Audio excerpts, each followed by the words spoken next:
Hello friends, स्मार्टो systems की कोरोड्रा series में आपका स्वागत है। इस सेशन में हम जानकारी लेंगे शेप टूल के ऑप्शंस के बारे में, जिसमें हम शेप टूल्स के द्वारा किसी बेसिक ऑब्जेक्ट को मॉडिफाई करना सीखेंगे। इसमें हम ये भी जानकारी लेंगे किस प्रकार कर्व करने के पश्चात शेप्स को मॉडिफाई किया जा सकता है।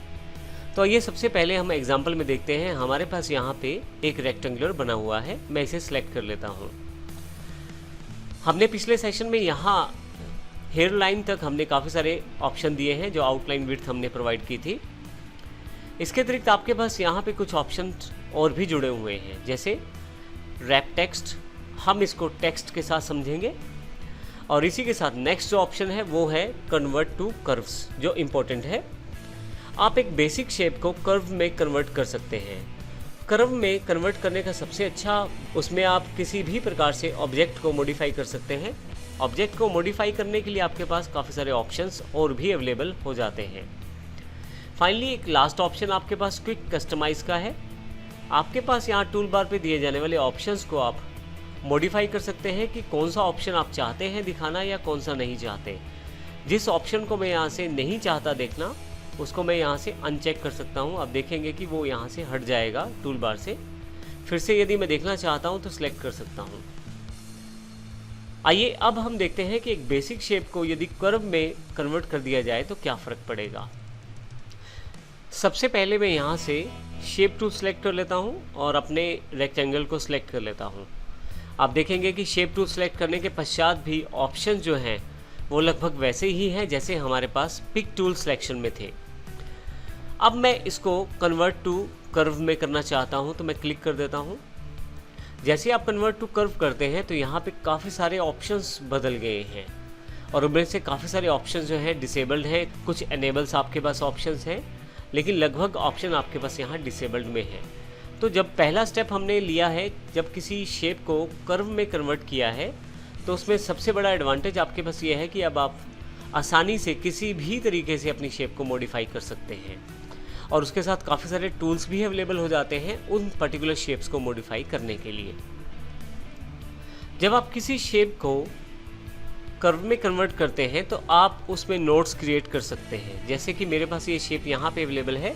कहीं पे भी मैं इस शेप टूल को सिलेक्ट करते हुए क्लिक करता हूँ शेप के ऊपर, तो एक पॉइंट नज़र आएगा आपको, जो कि एक नोट कहलाएगी यहाँ पे। इस नोड से मैं किसी भी तरीके से शेप को मॉडिफाई कर सकता हूँ। जैसे इस नोड को अंदर की तरफ खींचूँ कुछ इस तरह की शेप डिफाइन हो जाएगी। बाहर की तरफ वापस खींचता हूँ तो फिर से वापस रेक्टेंगुलर, और यदि इसको फिर से बाहर की तरफ खींचता हूँ तो मैं फिर से शेप को अपने अकॉर्डिंग मॉडिफाई कर सकता हूँ। मैं यहाँ पे वापस रेक्टेंगुलर शेप में आ जाता हूँ। जहाँ पे मैंने क्लिक किया है वहाँ पे ये नोड अवेलेबल होगी। अब देखें यहाँ पे अवेलेबल हो गई है, लेकिन पहले वाली नोड को ये भूला नहीं है और पहले वाली नोड के अकॉर्डिंग ही ये मॉडिफाई कर रहा है।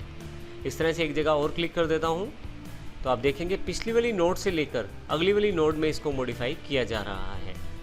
मैं यहाँ Ctrl+Z कर देता हूँ, वापस फिर से रेक्टेंगुलर शेप में वापस आ जाता हूँ। कुछ इस तरह से आप नोड्स को बढ़ा भी सकते हैं। आप ऊपर की तरफ देखें तो आपके पास यहाँ पे सबसे पहले तो ये बताया गया है कि आप कौन से मोड में है सिलेक्शन में, रेक्टेंगुलर या फ्री हैंड में। मैं अभी रेक्टेंगुलर मोड में हूँ। इसके साथ ही यहाँ पे आप नोड्स को ऐड कर सकते हैं।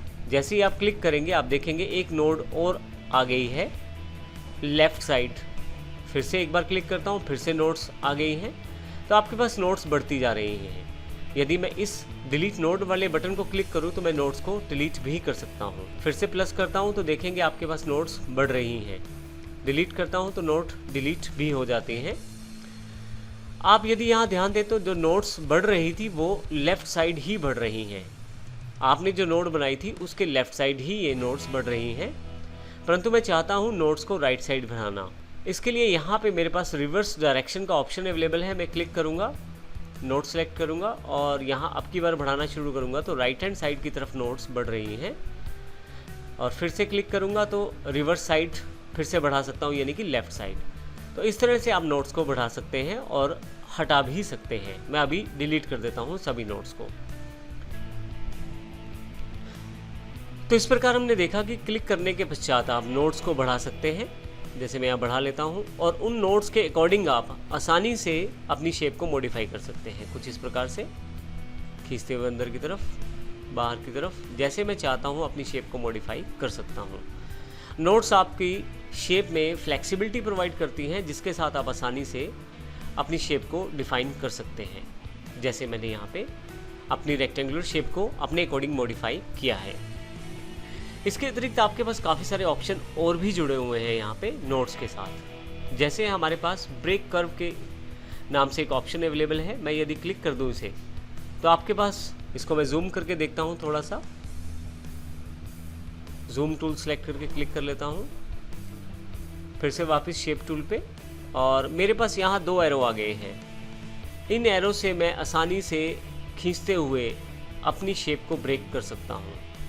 देखें आप, इस तरह से जहाँ नोट्स मेरी अवेलेबल थी वहाँ से इसने ब्रेक कर्व कर दिया है। मैं फिर से यहाँ पे क्लिक करता हूँ और ब्रेक कर्व करता हूँ। आप देखेंगे ये छोटा सा, आप देखेंगे यहाँ एरो अवेलेबल हो गया है, और यदि मैं एरो पे क्लिक करूँ तो 2 एरो, एक यहाँ ऊपर की तरफ सिलेक्शन में, एक नीचे की तरफ अवेलेबल हो जाता है।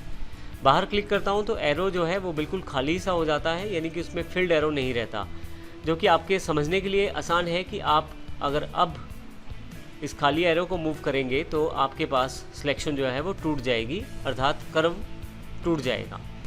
परंतु यदि आप इन एरोस को देखें, यदि आप फील्ड एरो को देखें, तो आप इस फील्ड एरो से अपनी शेप को मॉडिफाई कर सकते हैं इन एरोस की मदद से। आपके पास 2 एरो हैं, एक लेफ़्ट की तरफ और एक राइट की तरफ। यहाँ पे ऊपर या नीचे की तरफ भी कह सकते हैं, और इनको मॉडिफाई कर सकता हूँ अपने अकॉर्डिंग। तो इस प्रकार आप आसानी से कर्व्स को बना सकते हैं, अलग अलग कर सकते हैं शेप को, और फिर आप उसका प्रयोग कर सकते हैं। तो इस सेगमेंट में हमने देखा नोट्स को बनाना, डिलीट करना, और किस प्रकार हम उन नोट्स के साथ अपनी बेसिक शेप को मॉडिफाई कर सकते हैं। साथ ही हमने देखा किस प्रकार आप कर्व्स को अलग कर सकते हैं बेसिक शेप से। नेक्स्ट सेशन में हम इसी नोट्स के साथ जुड़े हुए एडवांस ऑप्शंस को भी देखेंगे और समझेंगे किस प्रकार हम आसानी से कर्व किए हुए ऑब्जेक्ट को मॉडिफाई कर सकते हैं।